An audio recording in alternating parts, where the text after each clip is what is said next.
Hello dear students. So let's discuss today one problem on a simple averaging filter. As you can see this equation which represents a simple averaging filter and it is taking into account n number of observations, we can say previous observations of a particular sequence, and which is given by yn, and input is x. So we are taking n previous observations of a particular signal xn. So as you can see this equation yn, it depends only on the past inputs. So mainly it is depending upon the inputs and it is not dependent upon any previous output. So it represents an FIR filter, that is a finite impulse response filter. Now first, what we have to do is, let's suppose we are taking 4 previous observations, means capital N equal to 4, and considering this capital N means 4 observations. Now what we have to do is, we have to determine its transfer function, then we have to find its zeros and poles. So let's first discuss this A part of this equation. So how we can obtain the transfer function? We can obtain the transfer function by using Z transform, and taking Z transform on both the sides of this equation, you will get YZ is equal to 1 by n. Then Z inverse XZ, similarly up to Z raised to power minus capital N into XZ, and then taking XZ common and bringing to that side, we can get HZ, that is nothing but YZ equal by XZ. So it is 1 by 4 into Z inverse plus Z inverse 2 plus Z inverse 3 plus Z inverse 4. Now if I normalize this equation, that means if I take z minus 4 common from this equation by keeping like first coefficient as 1, so you will get 1 by 4 into z cube plus z square plus z plus 1 divided by z raised to power 4. So it will be hz.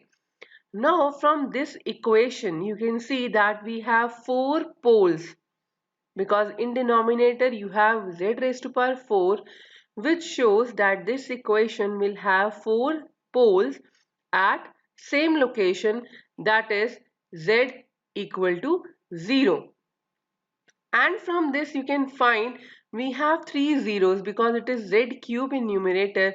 So how we can write this numerator equation? You can see we can write it by as a formula in terms of 1 minus z raised to power 4 divided by 1 minus z.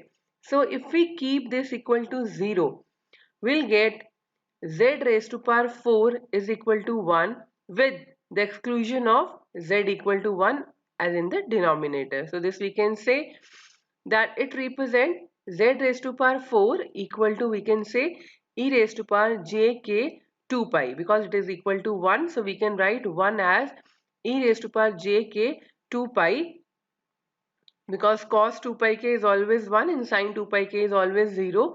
So this factor will be always 1, and because we have 3 zeros, so we can keep k equal to 1, 2 and 3, and therefore the zeros are j raised to power k.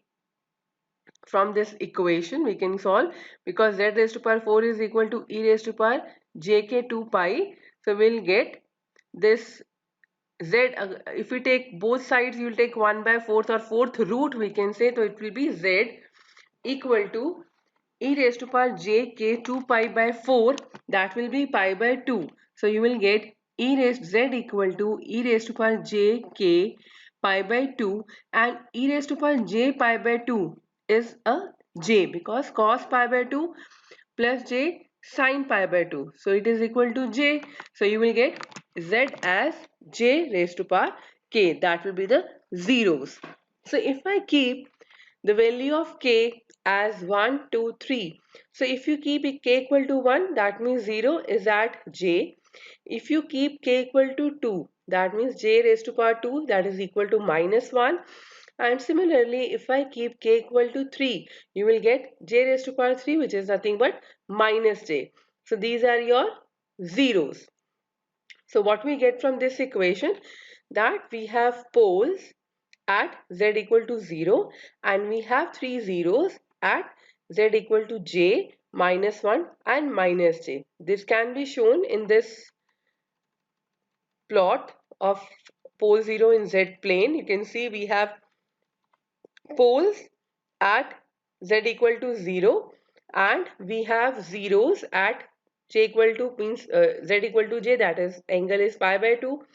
Then minus means that angle is 180 degree and minus j means angle is minus pi by 2, or you can say 270 degree. So we have three zeros and again we have four poles which are again at z equal to 0. Now let's see the second part. So this was that we have determined the transfer function and then we have calculated zeros and poles. So this we have done by keeping capital N equal to 4. Now let's determine a journal form. Suppose we have N as any number it can be. So how in journal we can find or we can get the equation for zeros and poles. So let's check that. Using the similar equation as we have done, so Hz will be of form, because in that it was 1 by 4, so here it will be 1 by n, and in numerator it was 1 minus z raised to power 4 we have kept. For that 1 plus z square plus z cube equation, we'll get 1 minus z raised to power n by 1 minus z. And for normalization, like what we have done by taking z minus 4 common, so here we have z raised to power minus n, we will take common in the numerator, so in denominator we'll get z raised to power n. And from that we have seen what will be the equation of zeros. We will have equation of zeros given by z is equal to, because that was z raised to power 4 e raised to power j k 2 pi. So here we get z and we are taking that raised to power n on right hand side, so it will be e raised to power j k 2 pi by n, and k will run from 1 to n minus 1. Like in previous case it was k equal to 1, 2, 3. So here we will get k equal to 1 to n minus 1. And like in the previous case, all the poles were at z equal to 0, because we have z raised to power n in the denominator, which accounts for the poles. So here also the poles are all at z equal to 0 with excursion at z equal to 1. So this was the journal form of Hz and the basically location of zeros and poles. Now let's check the third question. Now what we have to do is we have yn. Now we have to obtain y of n minus 1. How we can obtain that? We have to give one delay to yn and we have to determine a recursive implementation. Recursive means it having the feedback. Also the transfer function together with its zeros and poles of the recursive implementation. So we can say, can we say any recursive filter is IR? Let's check by solving this. So in this what we have to obtain is we have to obtain yn, that is given, and from that we have to obtain y of n minus 1. So you will get y of n minus 1. How we are doing that? Just we are taking or we are giving one more delay to yn.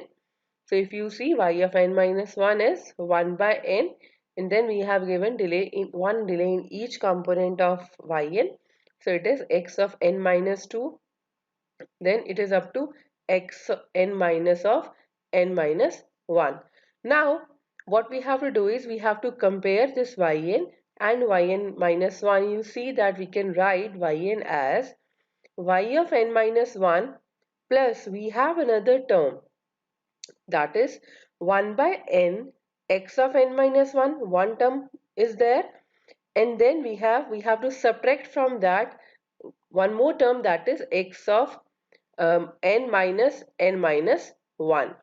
This yields, and from this we can get the transfer function as hz, it will be given as 1 by n. You can see 1 minus after normalization. This I am telling.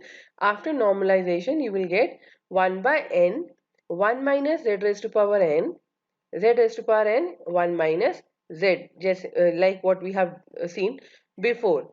This is again an example of a recursive filter but with finite impulse response. So this was recursive implementation of FIR filter. So we can also represent FIR as a recursive filter. It will give the same kind of expression what we have expected in the previous case. So this was all in this lecture. Thank you so much.